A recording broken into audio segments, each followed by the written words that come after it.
Actually getting responses to my question Oh, great. on the Discord. Perfect. So I'll when we get to just bringing up topics and stuff, I'll defer to you on leading that one. So what I'm thinking, I know I hit record already, but whatever, I'll do a countdown. I'm putting this aside. So I'm gonna do the intro, and then I don't know. I don't know if we should talk about Xbox because I'm not an Xbox I person. don't want to talk about Xbox. All right, that's fine. So maybe, yeah, then we'll lead. Would you like to lead with yours, or do you want me to lead with mine in case you get more responses? That's a good idea. Let's lead with yours. And then if I, just in case I get any more responses, which I don't, I'm just surprised I got the ones I got so far, but... Nope, that's fine. So then we'll do that, and then we'll do what we've been playing, and obviously we'll have plenty of time, so we can actually go in depth about the games, if that's all right. Like, I really wouldn't mind spending a decent amount of time talking about what we've been playing. Okay. Yeah, no, last week, honestly, I think we finished the podcast in like an hour, 10 minutes. Like, we literally did my topic, and then Corey's like, you know what? Let's just talk about what we've been playing. Really? Was it just you and him? It was me, him, Tatted Wolfie, the new writer, and Matt was also with us, but he had a hard cut off, so I think that's kind of why it Oh, was a shorter episode. okay. Got it. Yeah. All right, cool. All right, so let me just put this on the side, and then we'll do our best.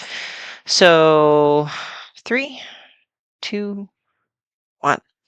Hello, everyone. Welcome to the Boss Rush podcast, a great place to play games and be better. I am the mad pharmacist herself, Stephanie, and I have finally achieved my life goal of taking over and usurping the Boss Rush throne from Corey and Laron.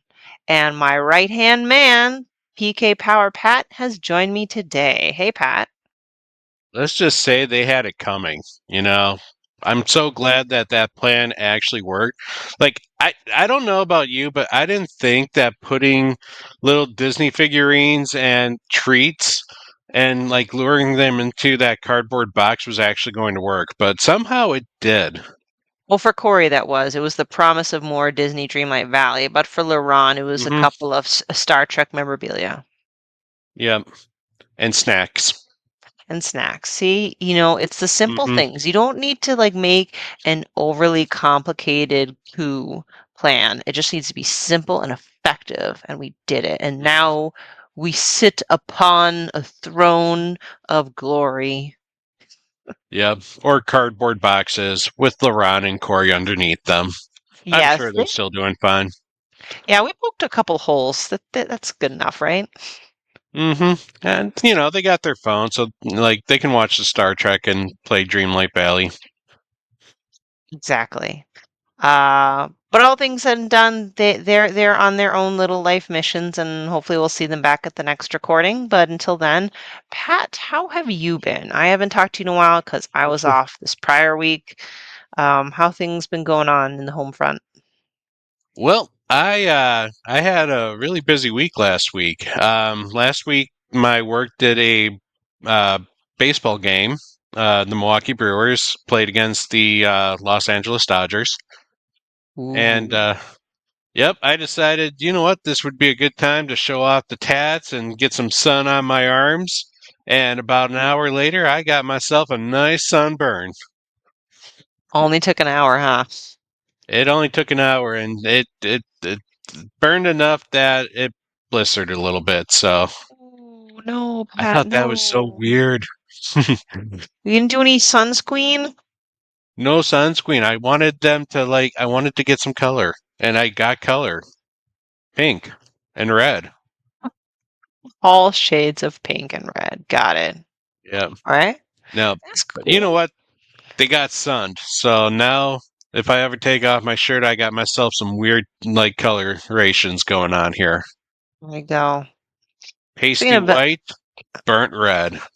You can call me good and plenty. I love it. I love it. Speaking of which, I think tonight's the MLB All-Star game, although I haven't really been into All-Stars in recent years compared to past. But Mm. any fun plans this weekend?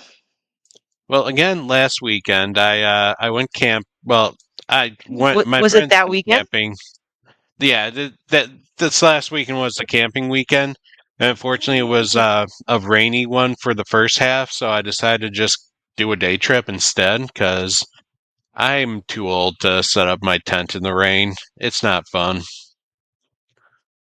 But it was good. I managed to make one of my hiking goals because the place we went to has this bluff or has these bluffs that are about 1,500 feet in the air or 1,500 feet climb. Um, Mhm. which I don't know. Maybe that's not a huge deal. I'm not a avid hiker, but Mhm. you do that in about half a mile to get up that range, Okay. and that was tough. That was like 40 degree like grade like inclines and like steps that were literally like a foot apart, and also because it rained, the Uh-huh. ground was wet and slippery. Ooh. I was gonna say, yikes. Hope you had some good hiking boots.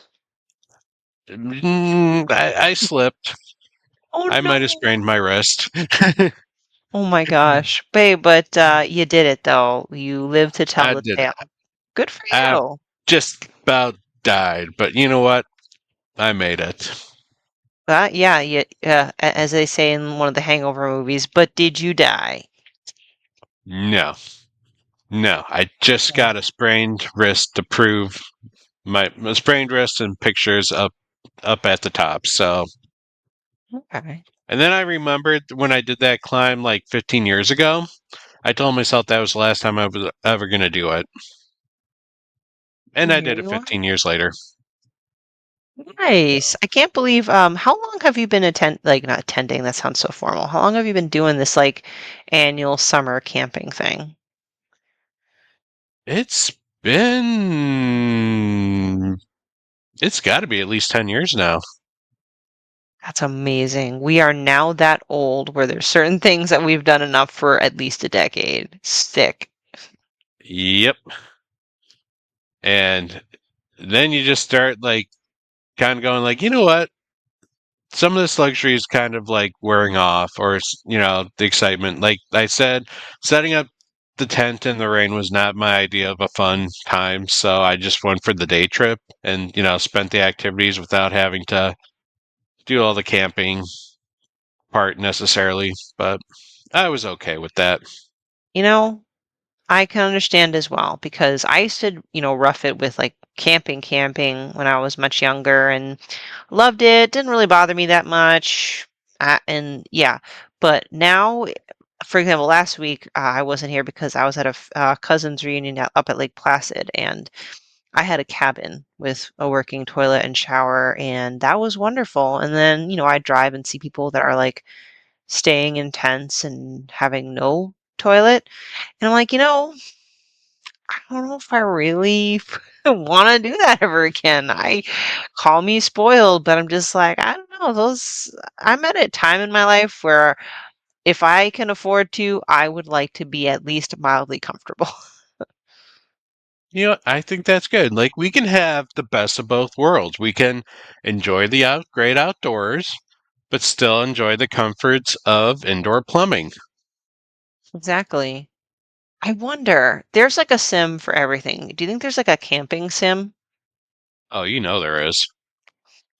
Where like it can get really messed up, maybe? That'd be make a good horror game, maybe. Oh man, yep, I can see that happening. Set up a tent, and then next morning, You got cannibals, Ooh, rabid yes. raccoons, and Fighting off. velociraptors. Oh, shit. All right. Now it's getting serious. Mm-hmm. All right. Well, speaking of serious, why don't we just get housekeeping out of the way? All right. This is, if you didn't know by now, which I don't know what to tell you, but if you didn't know, this is the Boss Rush podcast, the flagship podcast of the Boss Rush Media and Network. We record each and every episode, while not live tonight. We normally record live, but we are recording every Tuesday night. So come hang out, be a part of the conversation in the not live chat, and give us a follow. If you'd like to support us on Boss Rush, you can check out our Patreon, and that's patreon.com/Boss Rush Network, where you can gain early and exclusive access to content like the Boss Rush podcast Patreon pre-show, then expansion pass, and become a Patreon producer and more.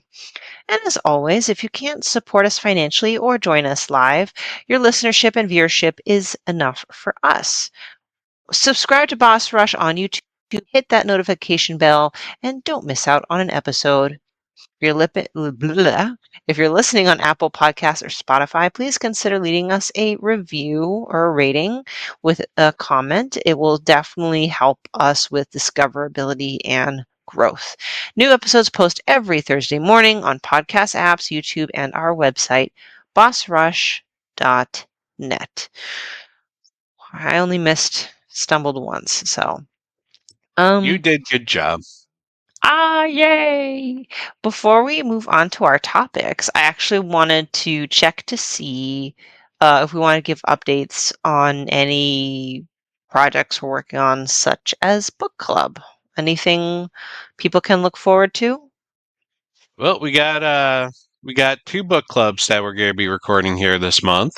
Uh, Corey is taking the reins and leading the book club on Expedition 33, and he's got some big plans for that one. Almost too big of plans, and I had to scale him back a little bit. But you know what? It's cool. I think we came to the understanding that we were not going to have more than one episode on this.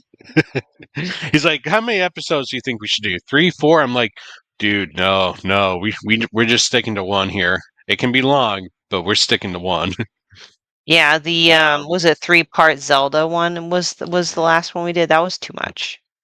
That was tough. Yeah. So it'll be a good one. And then Taylor and I will also be doing the Astrobot one. Now Nice. that we have all the content is out, so we look forward to talking about all those. Excellent. I can't wait to have a listen. I won't listen probably to Expedition 33 until I'm done playing with it, but I do plan on playing it. So, It that one's gonna be a spoiler cast, a Mhm. spoiler emphasis on the spoiler. Mm. Excellent. Thanks. I don't have Hmm. anything right now for Boss Rush Spotlight, but I do have some more interviews towards the end of this month, which actually were mid-July, so in a couple weeks. So probably the next recording or two, I will be able to provide a nice pipeline for developer interviews. So stay tuned, everyone. Awesome. Until then, aha. I did it. I updated the banner. We're going to move on to our What? first topic, Good which is job. thanks. Pat's topic. Take it away, Pat. Well, sometimes you play a video game and you run into these really interesting villain characters. Like these villains could either be like super charismatic, or maybe they're like fighting for a good cause, or maybe they're just really damn good looking. So that you're like, you know what? I think I could be okay if the villain actually won in this battle. So I'm thinking, what villains out there would you be okay with actually letting them win? You know, maybe under like the guise of like, yeah, if you win, then at least let me be your own personal little slave, and you can do whatever you want to me. For Mhm. example, uh, the I mean, one of the classic examples people can think of in that regard is maybe Sephiroth. You Yep, know, he's not top one on my list for sure. like he's got that beautiful flowing hair. Like he could definitely teach you some really good shampooing techniques. Because I imagine those are some long showers that this man has to take to Oh, get those mhm. flowing. Hmm. And we know that his thrust game is on point, It's all in the hips, especially baby. with it's all in the hips, and it's all about how he handles that Masamune. Yeah, there's Uh, just something yeah. about Sephiroth's like especially in the Final Fantasy franchise where you have more experience, Pat. There are a Mhm. ton of memorable characters, and especially memorable villains. And other than the hair, there must be like something that people just lose it for Sephiroth. Yeah, no, it's I think it's his kind of cool charm, his glowing green eyes, and and now that he's just kind of got that like that metrosexual like hot in a both feminine and masculine kind of way going Mhm. on, like Cloud, you're all that I think about. It's like Ooh, that is both creepy and hot at the same time. I like got a little tingly. I got goosebumps. Ooh. Hmm. Um, yeah, I would say, I mean, he is a villain where I'd be like, you know what? If you destroy the world, that's okay. Just Just hold let me. me It's like just let me be in the crater with you at the last moments. Mhm. Mhm. Yeah, that's where the final fight is. It's the crater where he shall up, up was it up become God, whatever.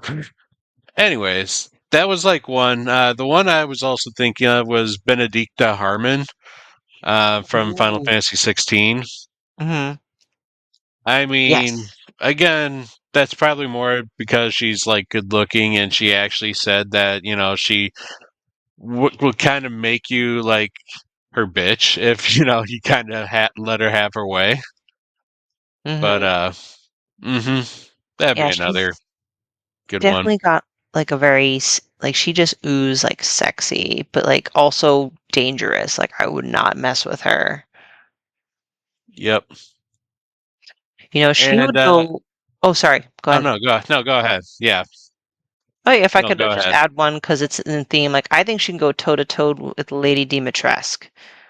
Ooh, ooh, good good call because someone actually did I did ask this question out on the interwebs, and Tatted Wolfie, the who joined us last week, she's a huge Lady D fan, and she even said Lady D and her daughters, no question asked. So like Mhm. she knows that Lady D can envision her world full of vampire people and big ladies that can step on you. Right? It's like, man, I have no problem if you just want to just feast on me, which is like kind of a weird thing now that I think about Hmm. that it just uttered out of my mouth. But there's just a grandiose, I don't know, magnetism about Lady D. And like, she's not just beautiful, but she has this like air of, she's not royalty, but that air of like, I don't know, like, help Importance, me. like Yeah. I am an important person, and you don't mess with me. Mhm. Just got that noble. Yeah, noble. Thank you. Words Hmm. are hard today. I will It say is. that out of Resident Evil 8, I know that it's pretty much Lady D that dominates kind of like the hot villain. But personally, I also like Carl Heisenberg. He's not like hot, but hear me out. It's voiced by Neil Newbon, okay? So Yep. all I can think about is Neil Newbon and the voice, the cadence, the way Carl Heisenberg speaks, and the fact that he's kind of rebelling against Mother Miranda is hot. And I'm like, okay, Hmm. And he's Resident Evil Magneto, so and I love Magneto. Yep. Uh, so these are some of the ones that are hot. Like, can you think of any villains that maybe like had a good point and like you kind of like, you know what? I can kind of understand where you're coming from. Maybe the world should burn because of it. Um, Maybe I'm shallow, but I haven't found a good one yet, and I'm not far enough along in Death Stranding 2 to know too much about Higgs, which is the antagonist. But Hmm. I'm attracted to that character probably because of Not, Troy Baker. not gonna lie, Higgs is they gave him one hell of a remake or like what is it makeup A make makeover? do a makeover. Thank you, words, because he went from like Egyptian god to uh to undead Joker Yeah, is can you give me basically like what he's. a high level explanation on Higgs without spoiling DS2 so far? Because all I know is that he's the Mhm. main antagonist and voiced by Troy Baker. That's literally all I know. Yeah, he's also the main antagonist in Death Stranding 1 as well. Oh, And his goal is to bring about the extinction of mankind. And so he's trying to he's trying to accelerate the last stranding, which is the extinction event that's supposed to destroy all mankind. Um, in the okay. end, you leave him up to Fragile to, Oh, decide his fate because he really screwed over Fragile in the first one and mm, basically deformed her through the Timefall Rain. So that's kind of like one of the questions now is, Higgs is back. How did he come back? Like, what exactly happened? okay. Since you have the history of playing the first game, like, do you feel that Higgs Mhm. had a quote unquote well-intentioned reason to end the world, or was he just No, insane? he's just crazy. He's Okay. insane. He Mm, just wants to see the world burn, and it now makes him more. Have you gotten to Higgs yet? Nope. Yeah, he's a scene stealer in this game. good. Whenever he's on, it's gonna be charisma and like he's his voice acting is just marvelous. Like I love Norman Reedus, but if you put Norman Reedus and Troy Baker's Higgs in a room, one of them is definitely the personality, and the other one's just very silent during the whole matter. Gotcha. Oh, I'm so looking for. I feel like I'm close, but I don't know. But I um, think trying to think. I think chapter you first kind of run into him just before you get to West Knox, okay. Well, I'll let you know when I get there. But but you while you're don't actually see his whole face reveal until like halfway through the game. damn it. Okay, I have a lot of I catching know. up to do.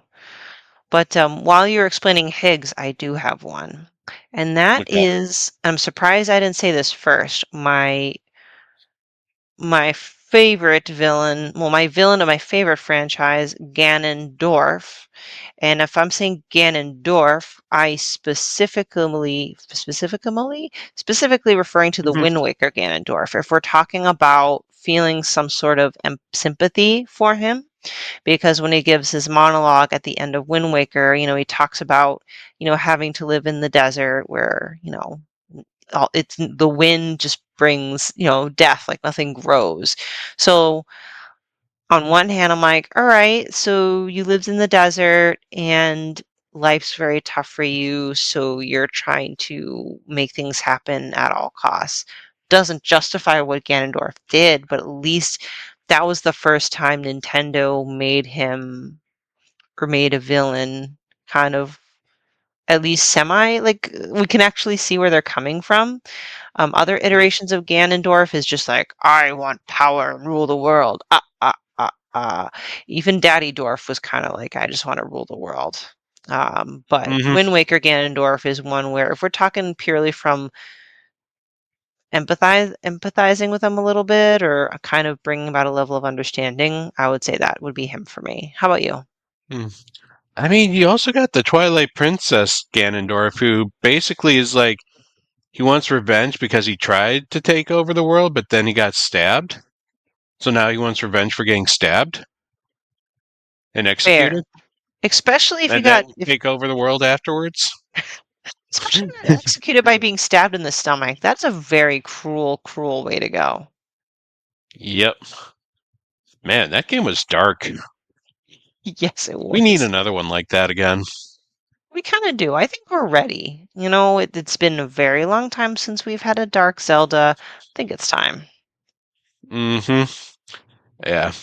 Um, there definitely is one villain I think was justified in his cause, but due to the fact that it's a massive spoiler, I'm going to refrain from talking about that villain, who he Okay. is.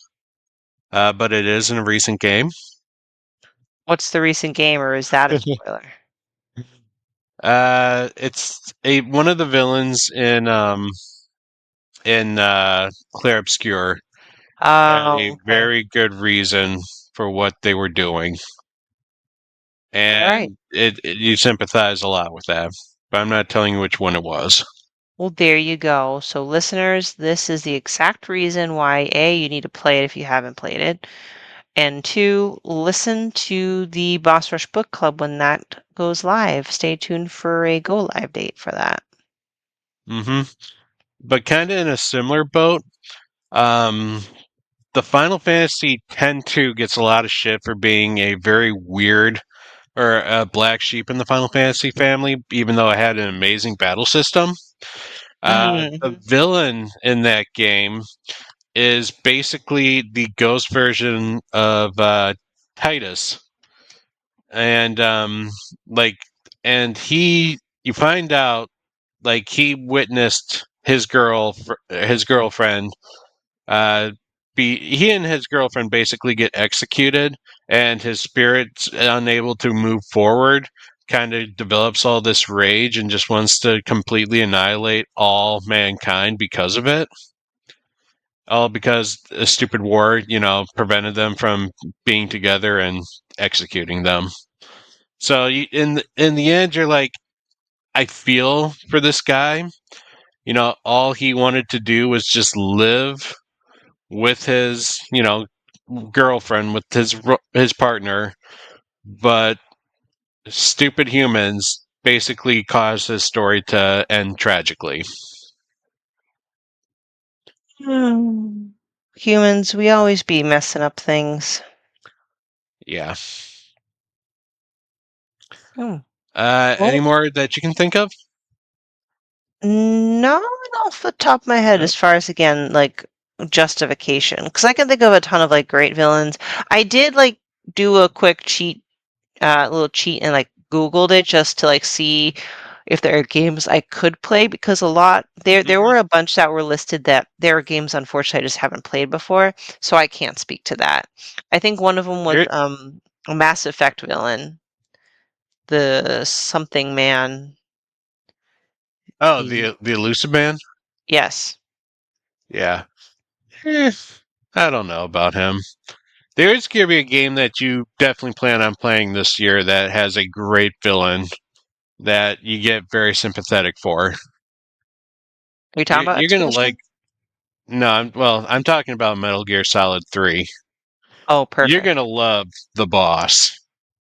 All right. Can't wait. Yeah, boss is a good villain. Um, Eh. but I did mention I sent the question out there, and we did get a few responses. We already mentioned Tatted Wolfie wants Lady D and her daughters to win No Question Asked. Mhm. Uh, Onyx Lone Wolf from our Discord channel said he wants, or they want, Shadow the Hedgehog. Oh, They okay. felt was a very good, sympathetic villain. Mhm. And in a sense, I agree. If it wasn't for the fact that Shadow misunderstood the reason that he's fighting for, you know. But again, it falls under that same thing that humans are stupid and they deserve to be annihilated. Yeah. Yeah, pretty much. hmm Then Matt Kaiser, 1980 or 1998, said Kuja from Final Fantasy IX. And again, this is I can understand Kuja's motivation for wanting to wipe out everything. And what was that? Um, Kuja was a reject, Um, mhm. and so Kuja festered a lot of anger and hated himself, even though he's a very beautiful man and shows it, especially wearing his little whitey tighties, and that's basically all he Oh, wore. oh. His whitey man thong and a cape, Maybe and he he had was feathery grumpy hair. because his tighty whities were too tight. Oh, I don't know if they were tight. I will show you a picture of Kuja later. All right. But now Kuja kind of was considered a reject among his type, so Hmm. he kind of wanted to rise up and then like destroy everything, just to kind of prove a point. And then we had Infinite Rewind, or Matt, said Nefarious from Ratchet and Clank merely for the shenanigans. And that's kind of the plot for Rift Apart. Is you fall into a dimension where Doctor Nefarious always wins. So it did kind of lead to the to what exactly is going on for. I guess what happens if he does win. You get to see the little outcome of like what the world looks like, and it's a dystopian future. Makes sense. But Nefarious is also an idiot, despite being a doctor. So Got book good smarts, choice but of not people. street smarts. Mm-hmm. All right. Well, that's me. Nice. Well, thank you everyone for contributing to the chat and showing us some of your favorite villains, and Pat for leading this topic. I will say, just overall, I do have a fascination for villains or games or movies or media that have a good villain. Um, A good villain can take a story a long way. I feel like if you can have a story with almost a generic villain, and sometimes it's just like, okay, whatever. But if that villain has charisma, you can take some pretty bland other characters and just like look forward to every single time the villain shows up. oh yeah, exactly. No, 100% agree. hmm All right. Well, with that being said, let's move on to the next. Whoa, that's not what I want to do. That's not a. Sorry, I was um, gonna put a banner and then I put it as this massive thing. Corey's gonna kill me. Let me try this. Spoilers. Um, simple RPGs still have a place in gaming. So I wanted to showcase one of our recent Boss Rush banters. You can check out the banters rush.net. It's usually a quick conversational piece, whether it's asking a question or taking a stance. And this article was written by, like I said, Josh Martinez. Simple RPGs still have a place in gaming. So he says, it's easy to get caught up in all the innovations of the RPG genre, specifically JRPGs, has made it over the years that it's easy to forget the roots. Final Fantasy, Dragon Quest, Tales of Mana, and many others have left their humble roots as simple RPGs that crafted a foundation of what the genre is today. Despite all the advancements, I do still think there are a place for these simple adventures that capture the imaginations of decades ago or recent past. So he goes along about his experience playing Final Fantasy III Pixel Remaster. So his first introduction to that genre was flashy combat and grandiose stories and character studies that added strong emotional depths, something that the first three Final Fantasies lacked. He continues, I'm just kind of skimming. The indie realm does this really well, as many games such as RFL or Sea of Stars. What more is these games do a good job taking these simple ideas of the past and adding some modern polish. Oftentimes, as Josh continues, he thinks game developers are always chasing the next big advancement that they forget to strengthen their foundations. Furthermore, it could give newcomers like himself a taste of what many long-timers grew up with on their first childhood. And most importantly, they are a blast to play. And I gotta say, I agree with that. So I figured this would be a good, indigestible banter for us to discuss, especially since I know you are a huge fan of RPGs.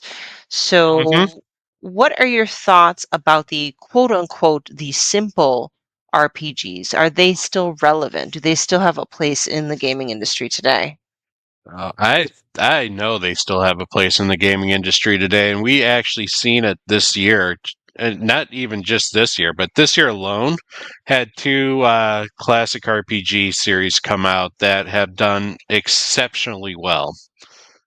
We had the Suikoden series, 1 and 2, the remasters come out, and we also had why did I just all of a sudden forget about it? You said it Oh, already came out? Lunar, Oh, yeah. The Lunar yes.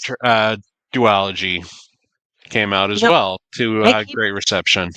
I keep seeing like posts like, "Oh, the it's back on pre-order. Get it." Like, is it like just I've never played it, so like, is it really like a huge fan base for Lunar? Lunar had a very the group that produced Lunar in America was well known for their translation and also well known for having a very limited stock of the game when it came out because Hmm. when they were the kings of literally putting a whole bunch of crap together and throwing it into one premium package. Like the original Lunar, the Lunar the Silver Star Story complete for the PlayStation came with a punching puppet. A puppet like goes on your hand and does like the punching. That's cool. Mm-hmm. These Random things but came with cool. watches, leather bound art books with foil printing on them, and full soundtracks, and just all sorts of random like stuff in these packagings. They were pretty fun.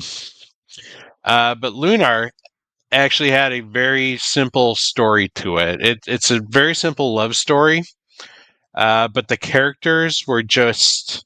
It really made the game. Like the way these characters just bantered with each other, and like I wouldn't write anything home about the combat. The combat was just a simple turn based combat. You told your characters to attack, they did their moves, cool. But it was something about the simple story and the lovable characters and being able to like replay this classic again or even for the first time for those who never actually played them before. Yeah, I think I fall in that camp. And you're right. And we have two, at least two coming up, and that is Final Fantasy Tactics, right? Mm-hmm. And Dragon Quest 1 and 2 HD 2D remake. I mean, all of them are major classics that are coming back. Now I don't know the financial numbers, the sales numbers for the first two you mentioned, but I would say Mm-hmm. they've definitely gotten um, a lot of internet attention, like positive reception. Like there definitely seems to be a hunger for it, at least.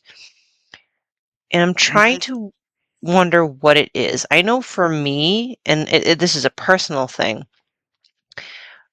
It partially is nostalgia, partially for me. And the other part is I missed out on a lot of them. I've only gotten to play a few of those RPGs back in the day, but I do know I liked it enough where actually they're kind of refreshing to revisit today because there is something to be said that Josh mentions is modern RPGs, as much as they're great, like they're mind blowing how far we've gone. Mm, Sometimes it's good to get back to the basics. Like last year, was it, or beginning of this year?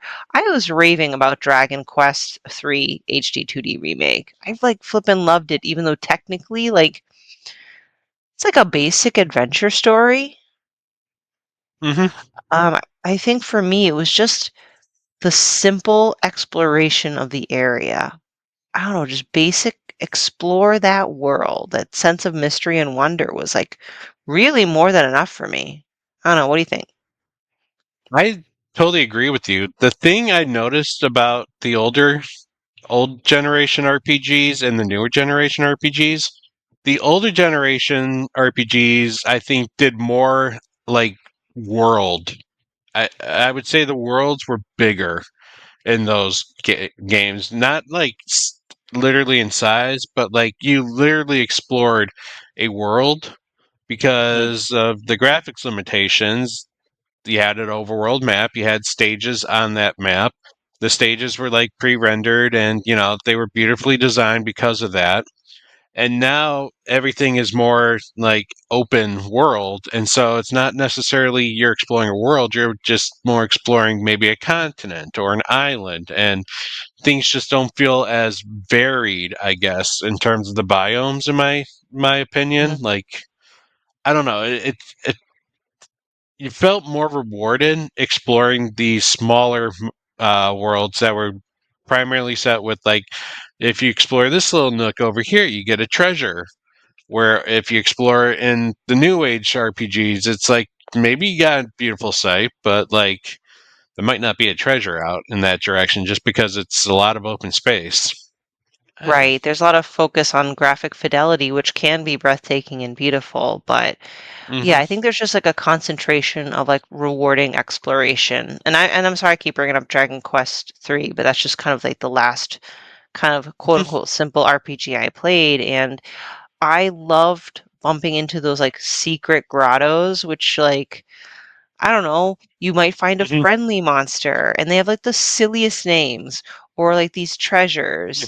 And it really was something as basic as that, that was a dopamine rush. So I was more than happy to like comb through that entire world map. And yeah, it felt like a living, breathing place. And again, we're so overstimulated these days that something simple but beautiful and full of detail is just, I don't know, gives our brains something to cut its teeth on a little hmm differently these days. Yeah, no, I'm also like thinking in terms of like characters. Um, back then the characters were like pixelated, like 2D sprites, and now we have like the full detailed like 3D where they have Mhm. to look more realistic and stuff. Where back then, like, you could have all sorts of different color hair and styles, and it didn't really matter what they looked like because they weren't that detailed, and you could almost just like imagine, I guess, background stories for them because again, not much, or like what their voices sounded like because there was no voice acting at the time. It's just, I feel like you almost could get more because they had less to work with Leaves in you a to use weird your sense. imagination a bit more. Mm-hmm. Yeah. What are some Yep. aspects of the RPG that you feel like sticks out the most in those simple ones? Because let me rephrase it by saying, like, for example, maybe the simple RPGs have a more basic battle system. Like, Mm-hmm. how does Yeah. it not become stale?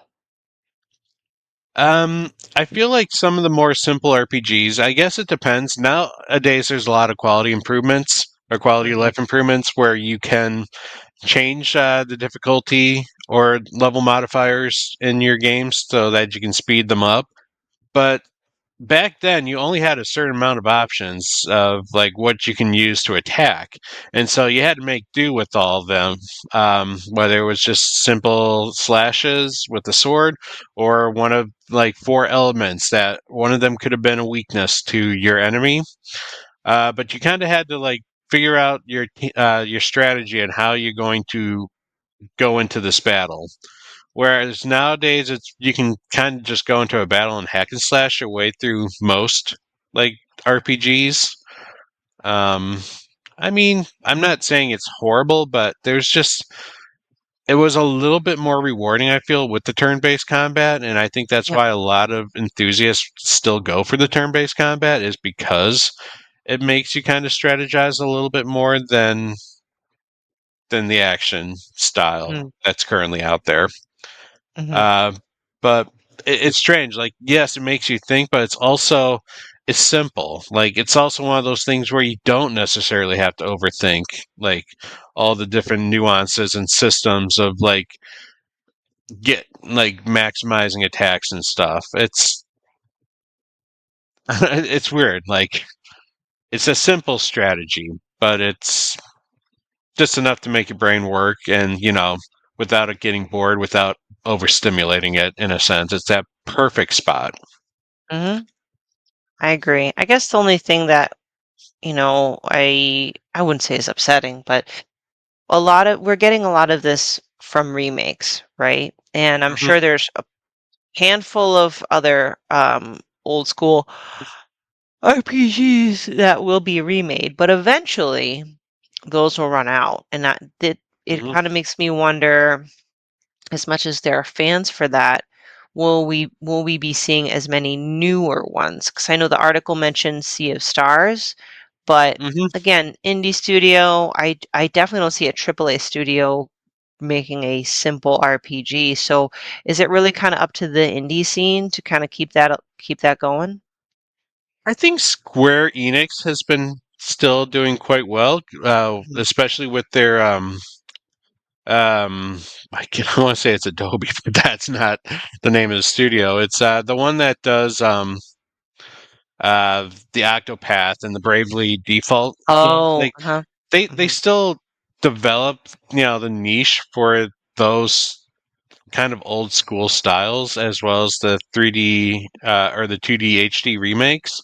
mhm, But there have been some good RPGs out there made by indie developers. Like they're out there. Like they mentioned RFL. There's also Fall. That this group also made another game that I'm trying to remember what their second game was.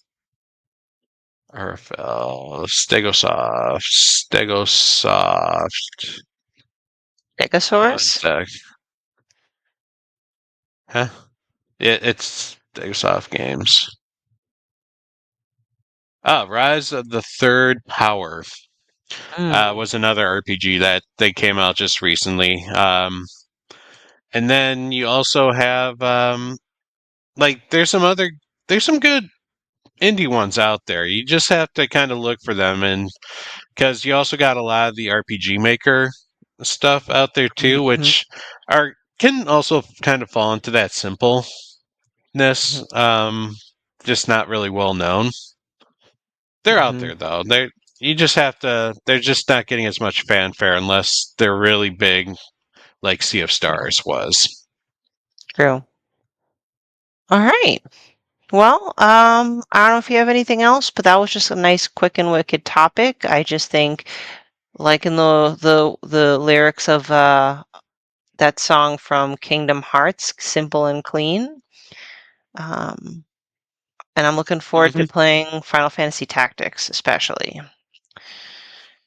Yeah. So, with that being said, Pat, what have we been What's up? playing? Man, I've been in a platforming mood, probably because I'm like really geared up for Donkey Kong. Like Hmm. Donkey Kong's probably like one of my most anticipated games this year, just because it's 3D Donkey Kong. Like I've been wanting one for the last 15 years. Hell, I still want Donkey Kong 64 to come up on the virtual console.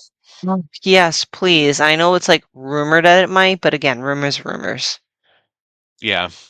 But also, I'm hearing some amazing things right now. I think reviews actually come out tomorrow, which doesn't mean anything for those who are listening. They're out now, as well as the game. Mhm. But anyways, also gearing up for the upcoming book club with Taylor on Astrobot. I decided to replay through the Astrobot levels again, and god damn, that game cures depression. Have you finished it yet, or I haven't. no? Mm. Yeah, there is so much wholesomeness and just like little joys in Astrobot that just make the game so special. And Yes, I the need to fact that go it's an back. amazing 3D platformer. Oh yeah. I mean, and Team Asobi, they've given so many reasons for people to revisit the game, such as myself. Like the free added levels that they've been providing since then, and the new boss, Hmm. which will be a new character for Ghost of Yotei. I mean, like, That's one of the new bots. mm-hmm, one of. Like So, they this last I feel like this was the last DLC that they're doing because if you do beat the final level that they come out with, it gives you a message, thank you for playing, and like, you know, brilliant fanfare. So it's like, yeah, I think they're done with this and probably focusing on like the next thing. it's fair. They provide a significant amount of additional content, which was very nice. Very much so. Like, okay, how many levels? There's at least 15. I want to say they released like 17 new levels with this, with all the free DLC. But even the original game is still like a fantastic game and just totally worth playing. Hmm. Um, and also, like last week, we talked about IGN ranked 3D platformers or Nintendo's 3D platformers. And while I was looking through that list, I found another list of like best Kirby games or, you know, the Kirby game like ranking on the main line. And I saw one that I'm like, you know what? I have not played that one in such a long time that I decided to boot it up. And that was Kirby Extra Epic Yarn for the Nice, 3DS. nice. Yeah.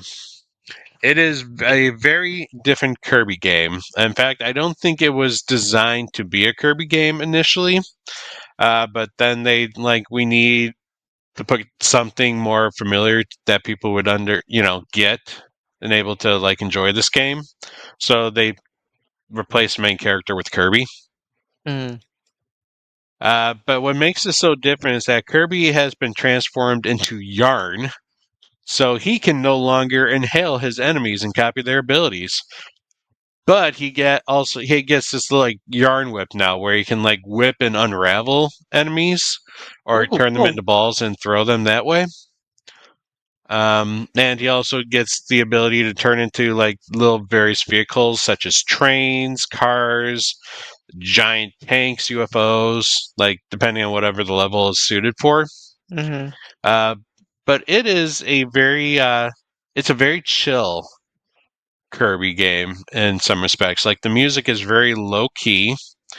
The game itself is extremely easy, especially Extra Epic Yarn, because I believe they introduced hats in this game that give you more abilities. That's, So like oh, there's a hat that gives you sword, like a sword ability. There's a hat that lets you do a whirlwind, kind of like normal Kirby abilities from prior games. hmm. So it kind of like takes out what little challenge there is in this game. Um, but like they also added some more challenge. Like I believe they added a devilish mode, they call it, where you have this little devil hounding you through the game, and that one gives you kind of a life bar, where if you get hit 5 times, you're done. So the goal is to try and like go through the level without getting hit once, and then you collect those life stones and can trade them for furniture to spruce up Kirby's room because there's a hell of a Aw, lot of furniture and wallpaper and stuff in this game. there's a lot of like little extra stuff that you can do. Um, but it's just this cute little platformer that's like, you know what? I haven't played a Kirby game in a while, and I've only beat this one originally for the Wii when it came out, so I don't really remember a whole lot about this game. Okay, so it's a nice little revisit. Awesome. Hmm. And then I've just been vibing with Death Stranding 2.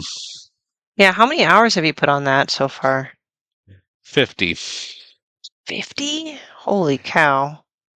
And I get into these points where I'm like, sometimes I'm like rushing through the story, but then Mhm. like I finally get something that helps me like move around the world, and then I just go around and I start like delivering deliveries to like all sorts of bases. Like I grab like a delivery, and then I grab random loot or deliveries on the way that you find just lying on the ground, and then I get to a place and maybe I find like more deliveries to take out, other people in a path, and then I kind of almost do like a circuit and just kind of build up those bond levels because you get some really cool stuff for building up those bonds, like some Mm, really good equipment. Like, sure, like maybe one of the early levels can get you like a machine gun, but then like leveling up that bond will get you like a lightweight machine gun or like some other special equipment that yeah. it's almost like a game changer.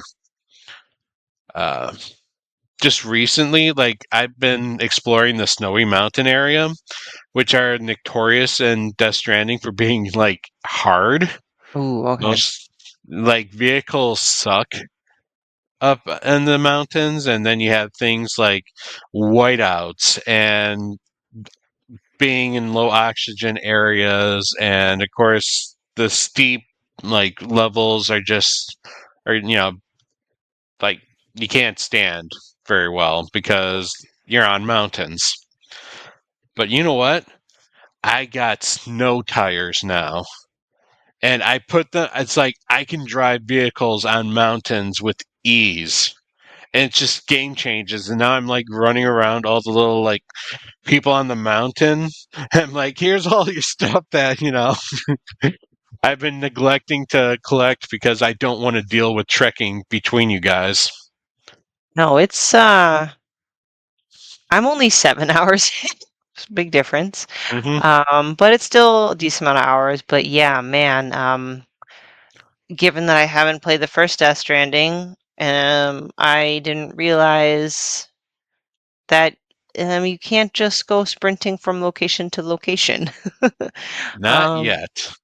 not yet. That's the cool thing is that as you progress, things make it easier. Like you should probably, I think you by now you probably at least have a tri cruiser, Yes, and that probably helped you out immensely. yes. And soon you'll get roads or have the ability to build roads and monorails, and that will help travel, better. You'll get upgraded batteries to make things last longer. You'll get skeletons to help you with your stability. Skeletons, as in like robotic legs, to kind of help you with like your stability or um, traction. Like I got gloves that kind of also help with stability for the snow mountains, but then also can like grab luggage automatically without me having to like click on a button. Oh So it's man. like it progresses, and even your weapons, you start off with some basic stuff and then you start running into enemies that are harder, and it's like I wish I had a better weapon, and then shortly after you think that, the game's going to introduce you something like that's just going to be a game changer until they change the game again. Like Mm. it it doesn't get stale in that regard, and that's why I love going around and visiting the various places is that they just offer you new stuff that help, change how movement goes around. How's your play style? Like, do you steer yourself more towards stealthy when possible, or do you take on any combat when you can? In the original game, it was stealthy as hell because you could almost always accidentally kill someone in the first one. Mm-hmm. The second game, you can still kill people, but it's harder to do so because the game emphasizes its MP bullets.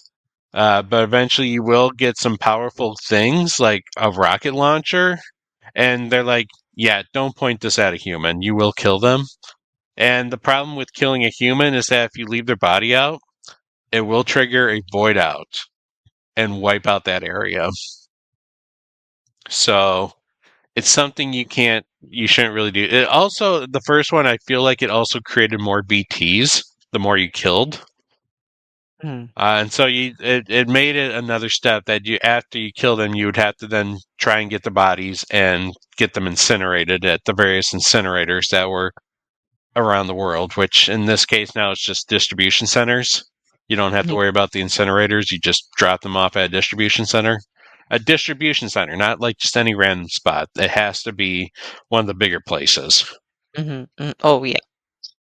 Yeah, Yeah. I gotta Like, say, there's a good reward system. Like when you complete a delivery, they'll show you like where you've leveled up as a mm-hmm. porter, and like you hear the shing shing, like whether it's stealth or combat, and I'm like, oh yay! I forgot what my latest status Good was, but job, Sam. yeah, it's like, oh, I'm a good porter. Yeah, no, and that was the beauty of the first ones. It was about a game that encouraged and recommended that you go out and help humanity, and whatever you did, like there was no down votes. You were always upvoted. Like there's a sign, good job, Here's a thumbs up for you. And it's great because the more thumbs up you reward, the more interaction you get into your world. Mhm, So there's actually an advantage to supporting others is that then they in turn support your world by getting these structures or sharing resources into okay. your specific world. All right, that makes sense because wasn't quite sure how that balanced things out or worked. I mean, I've just in general had Mhm. fun liking and interacting what I've been discovering. And I'll also see these requests like people need weapons or supplies, and then I'll just like, here you go. I have an extra assault rifle. Here you go. It's cool. Yeah, and it gets you likes. Lots of Yeah, likes and makes you a better porter. get them likes. It's all about them likes. Hmm. So I'm So, glad I was what able to. chapter? What Okay. chapter are you on right now? Did you get to Australia yet? I think I'm Not like yet. near the end of chapter one. I think, right? I Okay. don't know. I technically need to bring back the gift back for my baby, so but I keep getting Okay. Yep. distracted because I want to keep delivering things to people nearby, like the artist or the other name for a type of porter, but in the mountains. Like, because they, Oh, yeah. yeah, when you deliver them stuff, then you get stuff. So I'm like, well, Hmm. so that's why I'm kind of like dilly-dallying on the mainline story.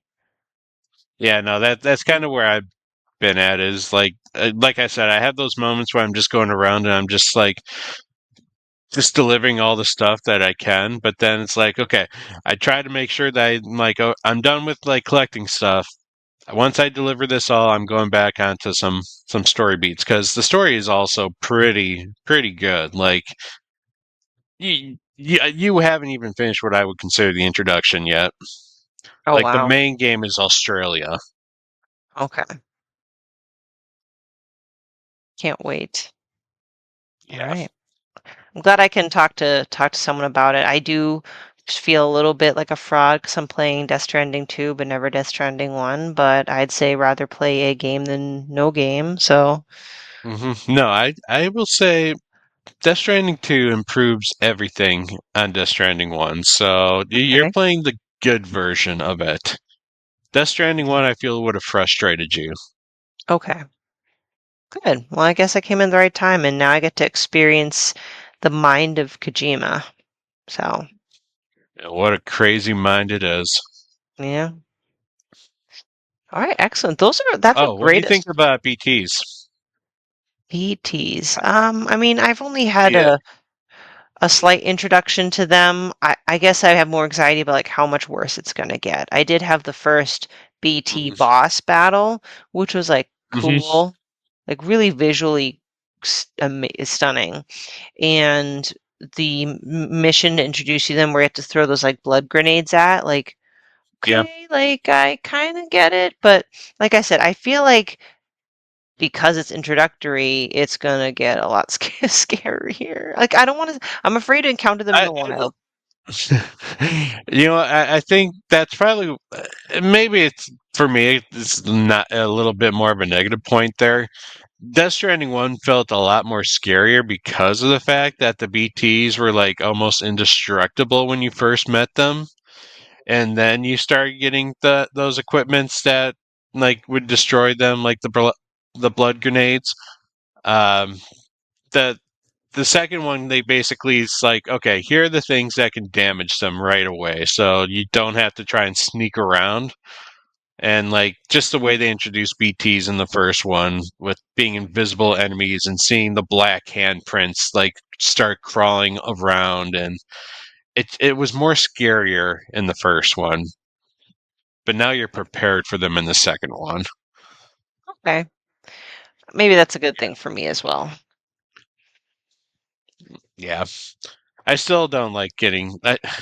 There was one time where I did get caught by a BT, like literally caught by a.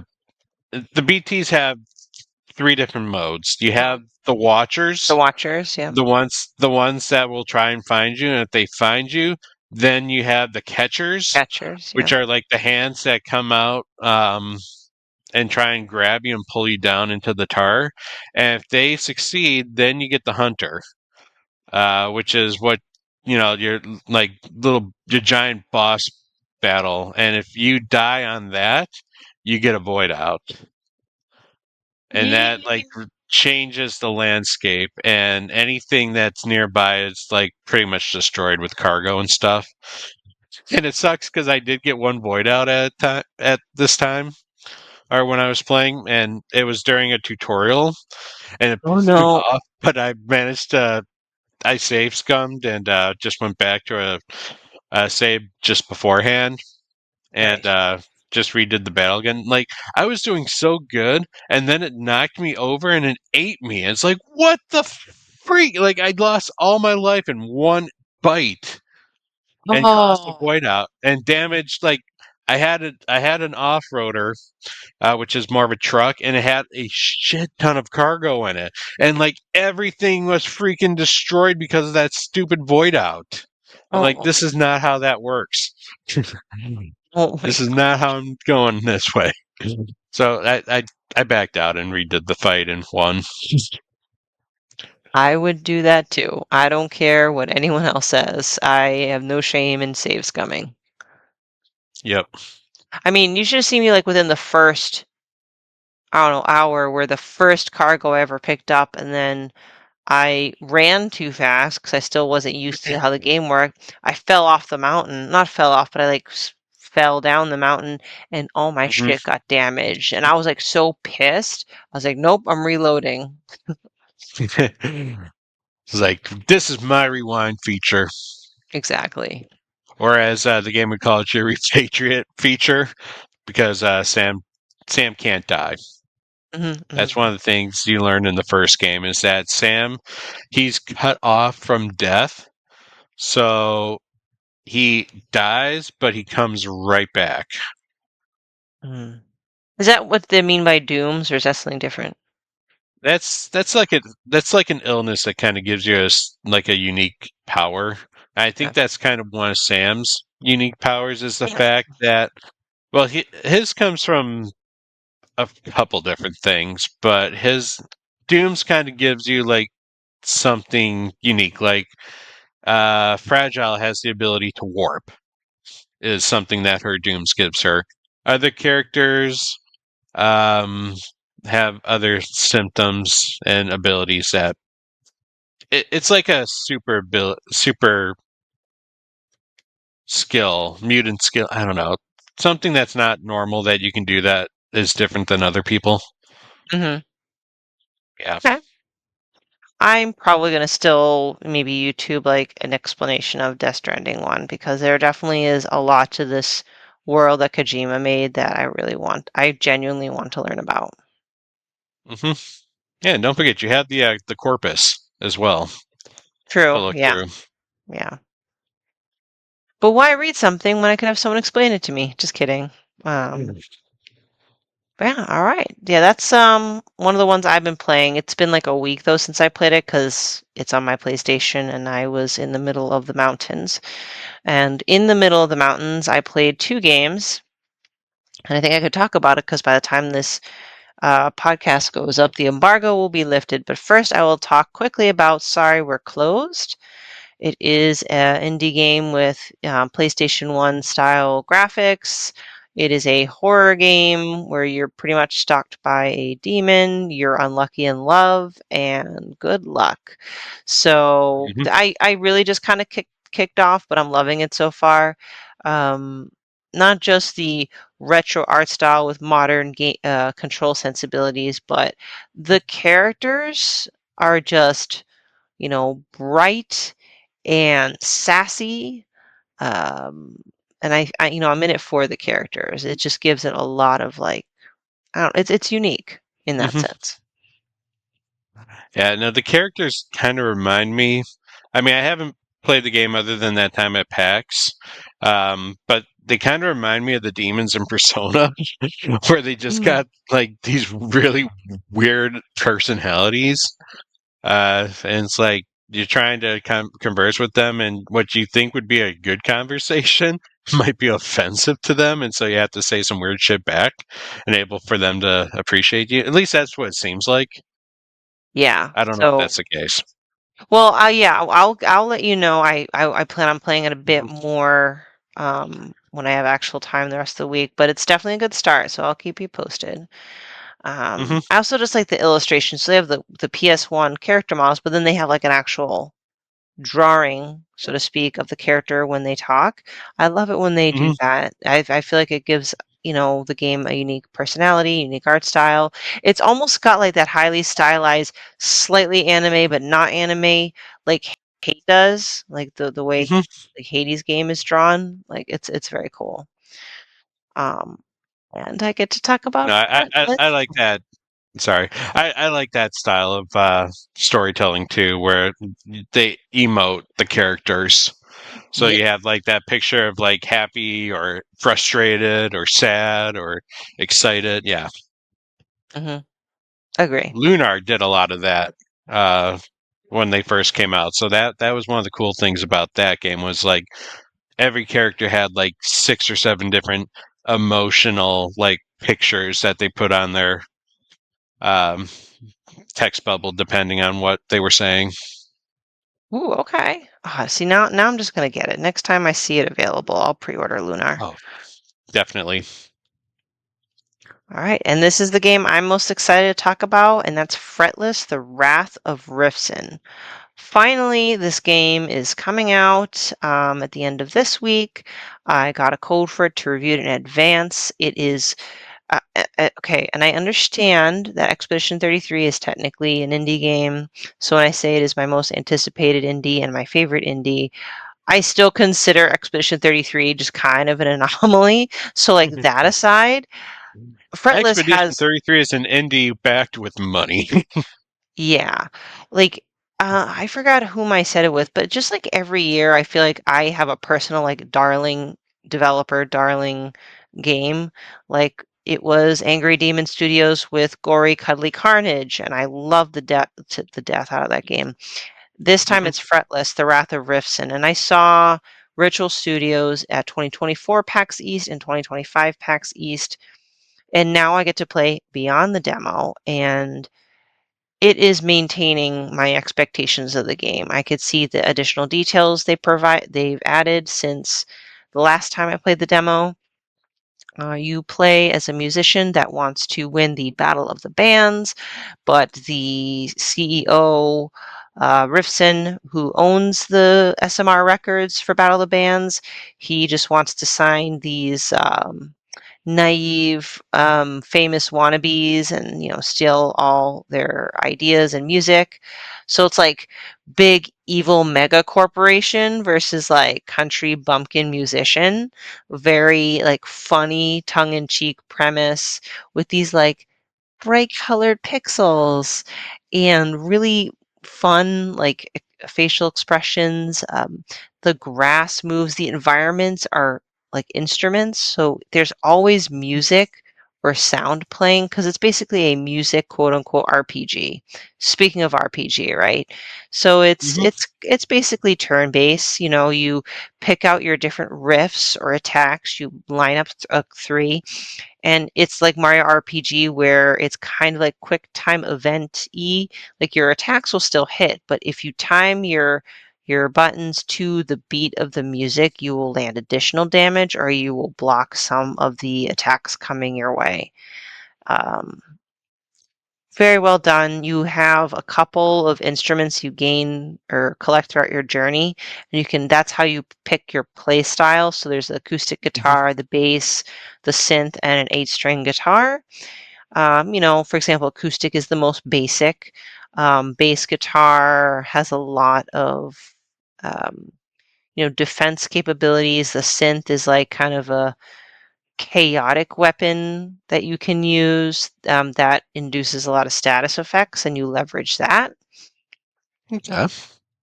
Yeah, and very delightful, cute little enemies. And the bosses have been pretty challenging.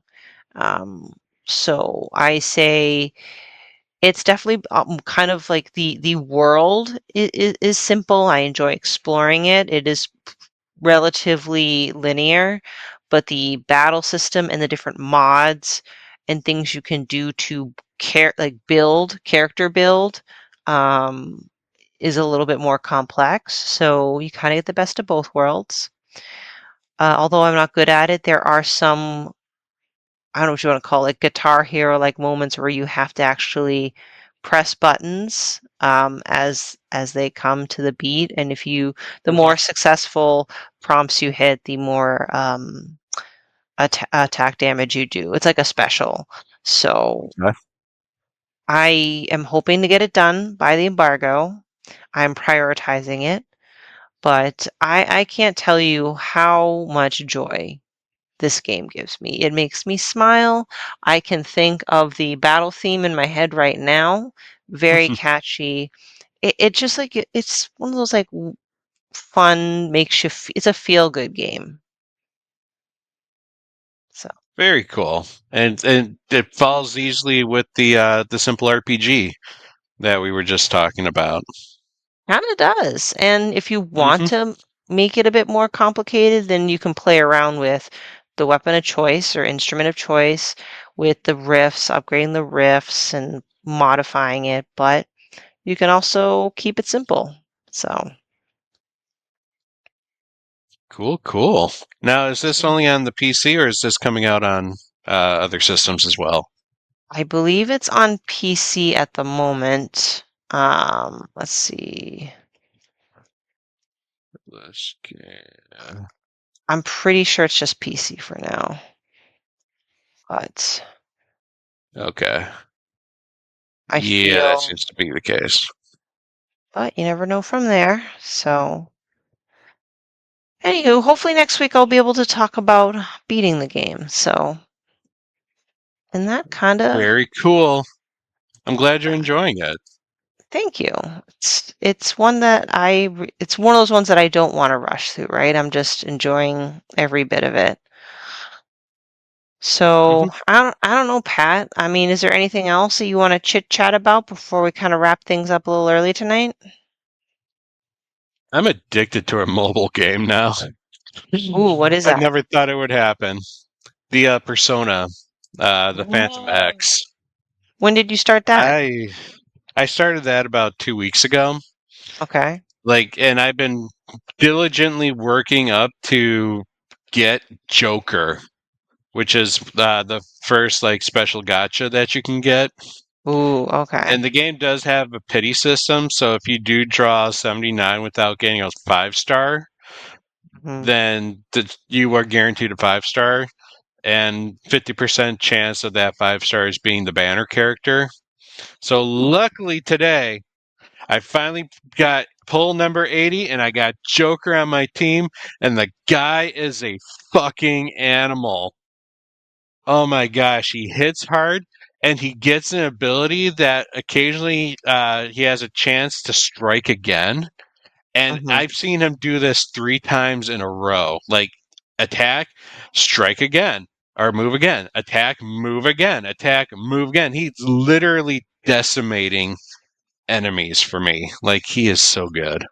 I'm so glad I was patient enough to get him, because that was like the main reason I wanted to like get myself into this game, was to get his character.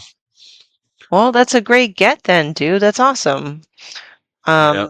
Do you think you'll keep playing it now that you've gotten Joker? Oh yeah, no, I'm invested in this game. Like it is seriously a Persona game, but in Oh, mobile form. And I've, well, it's like, okay, I need to get like what missions do I want to do today? Because you can like jump in and like grind for specific cure. That's one of the like stamina currencies that you get in the game, is to like pick and be like, okay, I'm going to battle for stuff that can level up my weapons, or stuff that can level up my personas, or stuff that can level up my team members. And I can grind that, or then I can explore the dungeons if I want, and they're huge. Or there's an event going on right now that's a crossover with Persona 5. So I'm going through, it goes through the first palace of Persona 5, but in a way that's like now your team and the original Phantom Thieves are like working together to go through it. So like there is a lot to do in this game, and I'm just it's a Persona game. It's crazy, but it feels like I'm playing Persona 5 again. Right down to hey, even the catchy battle songs. that's great. It's I free to mean, I play. think one of my topics a couple weeks ago was kind of like, where are we at with mobile games? And I think that's great to hear. I might just download it then. That's awesome. I found a mobile game. Finally. I never thought I'd get to that point, but they made one that I like. Nice. So I'll definitely check it out. Glad you like it. Actually, you know what? I do have one more question for you, but it's not video game, but it is in theme. Have you been or are you collecting the Final Fantasy Magic the Gathering cards? I'm not. I went through like all those shows at PAX, and like even sat at the press conference, and that would be too much. That would give me a foot to fall in a dangerous hole, I feel. But also, luckily, I don't know where I would find them, so They're I'm hard lucky to in that find regard. because, Yeah. as you could tell in the beginning, I was like, well, as much as I love Final Fantasy, I don't play Magic the Gathering. But then I keep seeing it advertised. I'm like, because I like Final Fantasy of the franchise, maybe I'll just get like a couple packs for the art. And then That's where they're gonna get you. it's dangerous because some of it's like really, really beautiful. And I'm like, oh, Hmm. but they're so expensive. Oh my And then there's multiple variations, like all the different chocobos, or it's every single Sid in a Final Fantasy game has a variation. I did get Torgal. You, Good doggy. oh, so you have been collecting.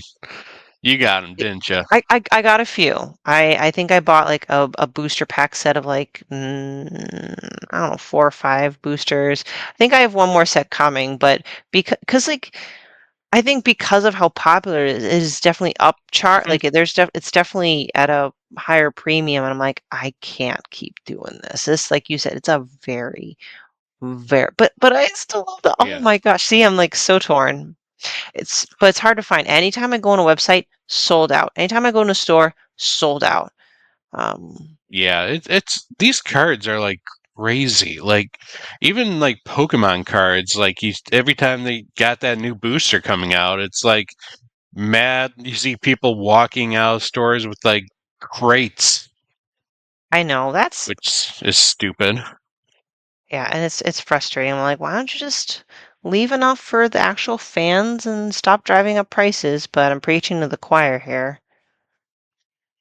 Let's see, evolving. Hold on. Yeah, No, keep talking. Sorry, I meant hold on. Like I'm not ending this just yet.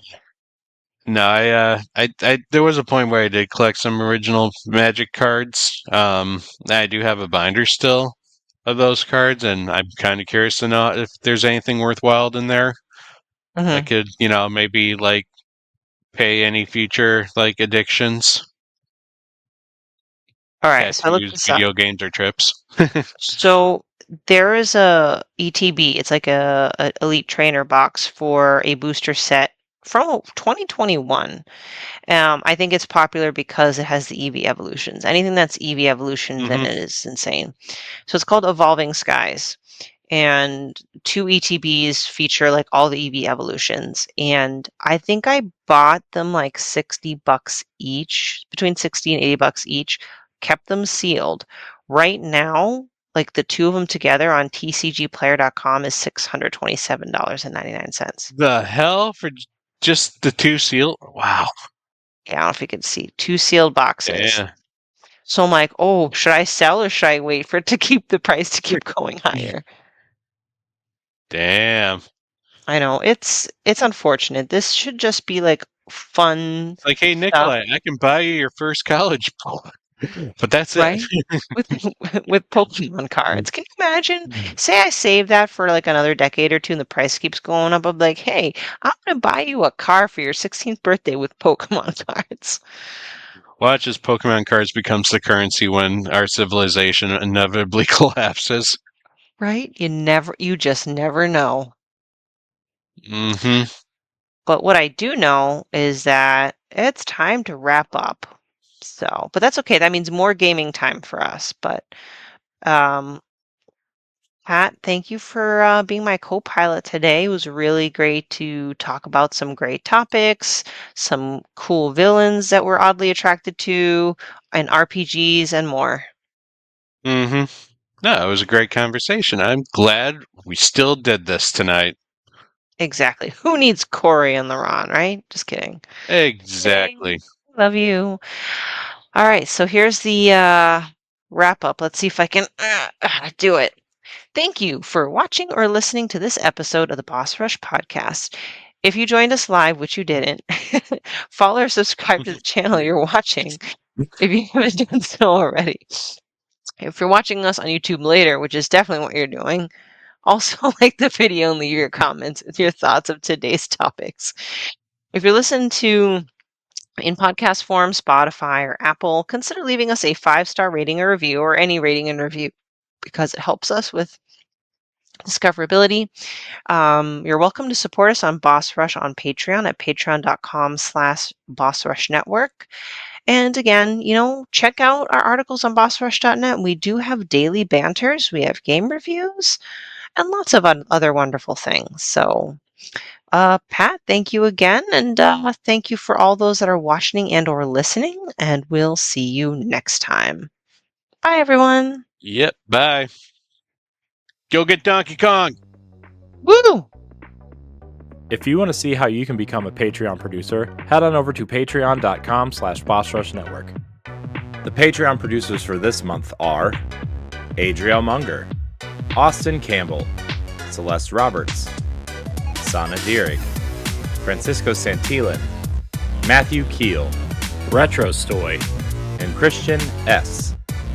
Thanks for your continued support of the Boss Rush Network.